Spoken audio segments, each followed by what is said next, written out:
বৃহস্পতিবাৰে ঘোষিত অসম লোকসেৱা আয়োগৰ পৰীক্ষাত সুখ্যাতিৰে দ্বিতীয় স্থানত উত্তীৰ্ণ হৈছে গুৱাহাটীৰ অনিশা বুঢ়াগোহাঁই আৰু বৰ্তমান অনিশাৰ সৈতে আমি আছো আৰু অনিশাৰ সৈতে আহকচোন তেনেহলে জানো অনিশাৰ বিষয়ে যে অনিশাই কেনেকৈ সাজু হৈছিলে আৰু প্ৰথমে অভিনন্দন কংগ্ৰেচুলেশ্যনছ ইমান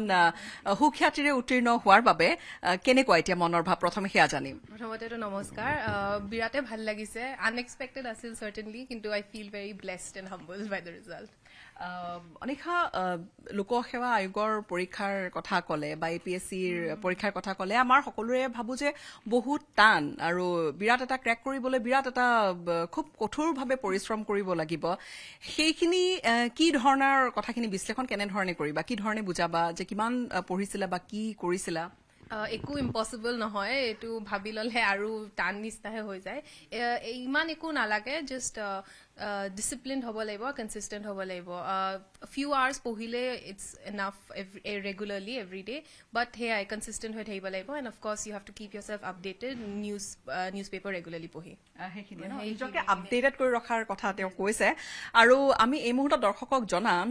যে অনিশাই আচলতে লণ্ডন স্কুল অফ ইকনমিক্সত পঢ়া তাৰ পৰা তেখেতে পাছ আউট হৈ গুৱাহাটীলৈ আহি উভতি আহি ঘৰলৈ বা অসমলৈ উভতি আহি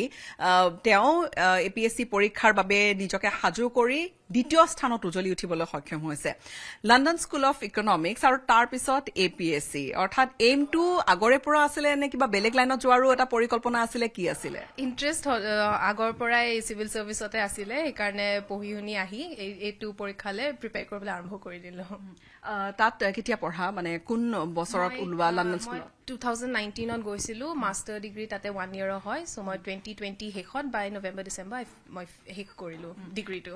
তাতে পঢ়ি অহাৰ আমি সকলোৱে সুধো যে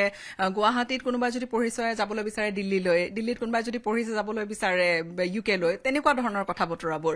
তাত পঢ়ি অহাৰ পিছত ইয়ালৈ উভতি আহি প্ৰিপেয়াৰ কৰা মনটো কেতিয়াৰ পৰা হ'ল 2019ত লণ্ডন স্কুল অফ ইকনমিক্সলৈ যোৱা নহয় জানো ছেপ্টেম্বৰত যোৱা নহয় চিভিল ছাৰ্ভিচৰ ইণ্টাৰেষ্ট তাৰ আগৰ পৰাই আছে মই সেইকাৰণে স্কুলতো ক্লাছ 11-12ত আৰ্টছে ল'লোঁ তাৰপিছত মোৰ ছাবজেক্টটো আণ্ডাৰ গ্ৰেজুৱেটত পলিটিকেল ছায়েন্স ইকনমিক্স ছ'চিয়লজি আছিল আৰু তাৰপিছত LSE-তো মই একে লাইনতে গ'লোঁ চ' ইমান ড্ৰাষ্টিক চেঞ্জ নহয় এইটো মানে এটা ইমানো ফিক্সড প্লেন নাছিল বাট ইণ্টাৰেষ্ট ডেফিনেটলি আছিল এণ্ড দেন আই ডিচাইডেড কি নাই এইটোতে ফ'কাছ কৰিম এতিয়া বহুতে ভাবিব যে যিহেতু LSE পঢ়া বা লণ্ডন স্কুল অফ ইকনমিক্সৰ কথা বুলি ক'লে মই এইবাবেই ফ'কাছ দিছো কিন্তু বহুতে এনেকৈ ভাবিব যে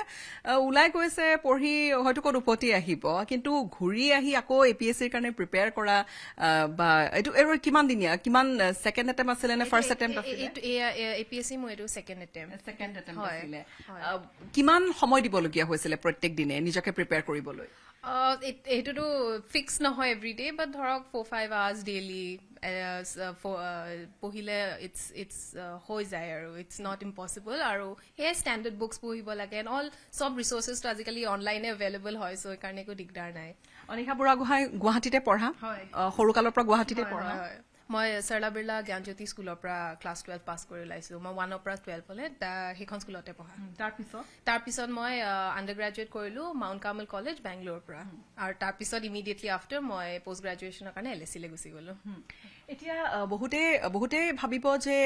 UPSC বা APSC ক্ৰেক কৰাটো বিৰাট এটা টান কথা বা পঢ়িব বহুখিনি লাগিব প্ৰায় বহুতে আমি দেখো প্ৰায়ভাগে প্ৰায় 10-12 ঘণ্টামানকৈ পঢ়ি থাকে হয়তো মই কমেই কৈছো বেছিকে পঢ়ে একেবাৰে নিজকে পৃথিৱীখনৰ পৰা একেবাৰে আঁতৰাই পঢ়ে যে ছ'চিয়েল মিডিয়া ব্যৱহাৰ নকৰে চ' আমি অকণমান তোমাৰ কথা জানিম যে তুমি কি ধৰণে নিজকে ছ'চিয়েল মিডিয়া চলাই আছিল নে নাছিলে একদম মই actually to be honest social মিডিয়াত আগৰ পৰা ইমান এক্টিভ নাছিলোঁ চ' সেইটোত ইমান সেইটো মোৰ কাৰণে ইমান ডিষ্ট্ৰেকশ্যন নাছিল বাৰু কিন্তু মই একদম কাট অফ নাছিলোঁ পঢ়িছিলোঁ and I live my life also' equally so' I think সেইটো কাৰণে I could consistently study cut off হ'লে এটা বাৰ্ণ আউট ফেজ আহিব এটা ডেঞ্জাৰ এটা থাকে বাট সেইটো নহ'বলৈ I studied and I enjoyed us. তেওঁ যিহেতু কৈছে যে নিজে এনজয় কৰিছিল আমি বহুতকে দেখো যে দুৱাৰ মাৰি যি সোমাল যি পঢ়িবলৈ আৰম্ভ কৰিলে হয়তো খাবলৈহে ওলালে বা ঘৰত ভাতখিনিও তাতে দি থোৱা গ'লগৈ সেইটো লাভ হয় বেছি নে সকলোৰে লগত একেলগে থাকি মাজে মাজে পঢ়ি যাব লাগে কিবা পৰামৰ্শ দিলে I think important হয় first of all নিজৰ strength or weaknesses to জনা so যদি লাগে কি this is how মই best prepare কৰিব পাৰি to be fully cut off then of course you should do that if you think কি এটো নহলো হ'ব then it's up to you first the main thing is to know yourself and know your strengths and then play according to the strengths so work hard and also work smart work hard work smarter কথা অনিখাই কৈছে এতিয়া অনিখাৰ আৰু বাকি নিশ্চয়কৈ আমি এটা কথা গম পালো যে পঢ়ি বিৰাট ভাল পায় আৰু বিভিন্ন বিষয় অধ্যয়ন কৰে আৰু নিজৰ সাবজেক্ট সমূহৰ কথা কৈছে কিন্তু তাৰ উপৰি আৰু ক'ত ক'ত নিচা আছে ক'ত ক'ত হবিজবোৰ কি ধৰণৰ আছিলে hobbies মই like everybody else I binge watch a lot of series movies I work a laptop on and beyond that I play with my dog I train my dog so teneke I read books I keep updated and even if মই যদি কিবা চাইও আছো টিভিত মই suppose I documentary এটাই চালো so it is watching and learning at the same time মানে relaxing as well as learning so it's some things like that এতিয়া মই এটা বিৰাট ডাঙৰ প্ৰশ্ন এটা লৈ আহিম যে আমি দেখো যে বহুতে কোচিং লয় আৰু কোচিংটো বেয়া কথা নিশ্চয়কৈ নহয় বহুতে এটা গাইডেন্স এটা লাভ কৰে বা এটা দিশ এটা জীৱনৰ এটা দেখা পায় what was the thing about you coaching কৰবাত লোৱা গৈছিলে মানে প্ৰিপাৰেচনৰ বাবে নেকি initially মই অনলাইন এটা লৈছিলো দিল্লী কোচিং এটা that was because মই যেতিয়া decide কৰিলো কি পৰীক্ষাটো দিম বুলি তেতিয়া এটা গাইডেন্সৰ কাৰণে regarding syllabus and the different papers তো হেতু কাৰণে but তাৰপিছত মই ৰিয়েলাইজ কৰিলো as helpful as it can be self study is very very important আৰু হেতু নকৰিলে নহব আৰু কোচিং নললো আপুনি self study কৰি পেলাই টেষ্ট সিৰিজ কিনিব পাৰে অনলাইন হেবলাক দি থাকিব পাৰে keep yourself updated so তেনেকে এক্সামটো ক্ৰ্যাক হৈ যায় আগৰ সময়ছোৱাত হয়তো বিৰাট টান আছিলে অনলাইন উপলব্ধ নাছিল মেটেৰিয়েলবোৰ কিন্তু আজিকালি বহু মেটেৰিয়েল সব अवेलेबल হয় আপুনি অনলাইনে হোক বা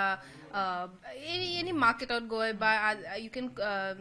বহুত shopkeepers apni delhi jodi kiba material yateo na pai telok phone kori dilo telok courier o kori diye so বহুত ways ase nijoke এতিয়া আমি আৰু হততে আমি দেখো যে প্ৰিপাৰেচন সকলোৰে আশা থাকে উচ্চাকাংক্ষা আমাৰ আশাৰ অন্ত নাই আশা আকাংক্ষাৰ মাৰ অন্ত নাই কিন্তু বহুতকে আমি দেখো যে কোনোবা বিচাৰে যে ওলাই আহি অকনমান নিজৰ ঠাইখিনিতে কোচিং ল'ব কৰবাত আমি দেখো যে গুৱাহাটীলৈ ওলাই আহিব আমি যদি উত্তৰ পূৰ্বাঞ্চলৰ কথা কওঁ নৰ্থ ইষ্ট বা কৰবাত আমি দেখো যে দিল্লীলৈ ওলাই গৈ কৰে বহুতৰে তেনেকুৱা নিশ্চয় লগৰ আছে বহুখিনি আছে তেওঁলোকে কৰিছেও সো তেনেকেও ভাল হ'ল আমি ফ্ৰেণ্ডৰ লগত একেলগে কথা পাতি অকমান মানে জয়েন্ট প্ৰিপাৰেচন আছিল বাট এট লিষ্ট এটা সাপোৰ্ট এটা আছিল ইমোশনাল সাপোৰ্ট এটা সো ইটো আমি খবৰ লৈ থাকো কি হৈছে কি নাই আৰু মোৰ ফ্ৰেণ্ডছ বিলাক কলেজৰ ফ্ৰেণ্ডছ বিলাক যোন বেলেগ বেলেগ ষ্টেটৰ হয় তেওঁলোকৰ ষ্টেটৰ সিভিল সাৰ্ভিস এক্সাম দি আছে সো তেনেকে but here এনেকুৱা নহয় কি দিল্লীত গৈ কৰিলে হ'ব that's not a thing তেনেকুৱা কোনো কথা নাই হেটো এটা মিথ হয় এতিয়া তো মিথ হৈ গৈছে এইটো মিথ হয় যে কৰবাত গলেহে পাব বুলি বা তেনেকুৱাহে হ'ব বুলি আমি তেনেকুৱা বহু সাকসেস ষ্টৰী আমি দেখিছো আৰু এতিয়া দ্বিতীয় স্থান বা সেকেন্ড পজিশনটো এইটো এটা সৰু কথা নহয় হেতু আশা কৰা কৈছিল নে পৰীক্ষাটো দিয়াৰ সময়ত আশা কৰাইছিল যে মই প্ৰথম 10টা ৰেংকৰ ভিতৰত মোৰ ৰেংক এটা থাকিব just নিজৰ বেষ্ট টু দিম বুলি আশা কৰি গৈছিলো and hope for the best আৰু হেতু তো আপুনি ক'ব নোৱাৰে কাৰণ এই পৰীক্ষাটো ইমান আনসাৰ্টেন হয় আৰু of course বহুত কম্পিটিশন আছে সো নিজৰ বেষ্ট টু দিছ আৰু বাকি আৰু বহুতে এতিয়া আগতে বহু লোকসেৱা কথা বুলি ক'লে বা এপিএসসি বুলি ক'লে আমি নকলেও কৰবাত নহয় কৰবাত ওলাই কথাটো কেলেংকাৰীৰ পৰা আৰম্ভ কৰি বহুখিনি কিবা কিবি কথা আছিলে কিন্তু আজিৰ তাৰিখত সেইবোৰ কথা আঁতৰাই বহুতকে উৎসাহ এটা দিছে যে হয় ইয়াত একো তেনেকুৱা বক্ৰ পথ বা উলুটা পথ এটা ইয়াত নাই আমি পৰীক্ষা দি আমি পঢ়িয়ে চাকৰিটো পাব লাগিব কিবা বিশেষ মন্তব্য নাই বাস হেতুৱে কষ্ট কৰক আপুনি ফোকাস কৰক কনসিস্টেন্ট ৰহক আৰু হৈ যাব আৰু ডেফিনেটলি বহু সময় তেতিয়া কাৰাপশনছৰ কথা আহিছিল যে পিএসসি কাৰাপশনৰ আহে বা কিবা তেনেকুৱা ধৰণৰ কিছু কিছু কথা আহিছিল তেতিয়া সেইবোৰ যেতিয়া আতৰি যেতিয়া শেষ হ'ল বা তেনেকুৱা ধৰণৰ কথাবোৰ যেতিয়া ওলাই পৰিলে নিশ্চয়কৈ কিছু মনত অকনমান হকাহ দিছে যে আমি পঢ়িয়ে আমি চাকৰিটো পাম হয়নে কি বুলি ভাবে মই নিজৰ কামতে ফোকাস কৰিছো একো হেবোৰ ভাবা নাই আৰু পঢ়িলো প্ৰিপেয়াৰ কৰিলো দিছো পঢ়িছে প্ৰিপেয়াৰ কৰিছে আৰু তেওঁ ইতিমধ্যে একেবাৰে সুন্দৰকৈ যিহেতু দ্বিতীয় স্থানত উপনীত হৈছে সি ইয়াৰ উপৰিও ইয়াৰ পিছৰ আৰু কি আছে UPSC কেতিয়াও মনলৈ অহা নাছিল নে আহিছিলে নে সমানে প্ৰিপাৰেচন দুইটাৰে সমানে চলিছে কাৰণ এতিয়াতো চিলেবাছো একে চ' বিৰাটে কনভিনিয়েণ্ট হৈ গৈছে UPSC দিছিলো কিন্তু ক্লিয়াৰ হোৱা নাই এতিয়াতো অফক'ৰ্চ এইটো পালো এতিয়া জইন কৰোঁ চাওঁ কি হয় বা আৰু যি কাম দিয়ে চিনচিয়াৰলি কৰিম সেইটোৱে আৰু মই প্ৰমিছ কৰিব পাৰোঁ ইয়াৰ পিছত আৰু কৰবাত অকণমান এনেকুৱা থাকি গ'ল নেকি মনত যে মই UPSCও প্ৰিপেয়াৰ কৰিব আকৌ অকণমান লাগিছিলে বা পৰীক্ষাত নাই আজিতো আজি নাই নহয় নাই ইয়াৰ লগতে আৰু যিসকলে এতিয়া বৰ্তমান প্ৰিপেয়াৰ কৰি আছে বা যিসকলে নতুনকৈ আকৌ তেওঁলোকে মনত এটা সাহস লৈ আগবাঢ়িছে যে আমি এতিয়া পৰীক্ষাটো দিবলৈ পাৰিম আমি কিবা এটা কৰিব পাৰিম তেওঁলোকলৈ কিবা বিশেষ পৰামৰ্শ থাকিব নেকি আপোনালোকে ট্ৰাই কৰি থাকক সেইটোৱে মেইন হয় never lose faith in yourself নিজৰ ফেথটো হেৰাই পেলাই এটা হিণ্ড্ৰেঞ্চ কৰি নিদিব আপোনাৰ পাৰিবই there is nothing impossible every year কিমান ষ্টুডেণ্টছে ক্লিয়াৰ কৰে আপোনালোকেও হ'ব সেইটো so' just keep trying and all the very very best আৰু লগতে মই শেষত একেবাৰে সুধিম যে জীৱনৰ মূল মন্ত্ৰটো কি হ'ব তো এতিয়া আপোনাক কি ক'ম মই give my best and hope for the best আৰু নিজেও গোটেইখিনি ভালদৰে কৰি বাকী সকলোৰে বাবে ভাল কৰাৰে সেই ধৰণৰ কথা বতৰা জীৱনৰ মূল মন্ত্ৰ হিচাপে লৈ অনিশা আগবাঢ়িছে আৰু শুভেচ্ছা পুনৰবাৰ আমি আশা কৰিছো এই যাত্ৰা একেবাৰে সোণালী যাত্ৰা আৰু এনেধৰণে আগুৱাই গৈ থাকক জীৱনত ধন্যবাদ আমাৰ সৈতে এইখিনি কথা পাতি আমাকো কিছু দুই এটা মনৰ কথা জনোৱাৰ উপৰিও আন 4টামান পৰামৰ্শ আমাক সকলোৰে বাবে দিয়াৰ বাবে আপুনি বিচৰা বাতৰি পাব কেৱল নিউজ 18 এপত নিউজ 18 এপ ডাউনলোড কৰিবলৈ স্ক্যান কৰক এই QR কোড গুগল প্লে ষ্টৰতো পাব এই নিউজ 18 এপ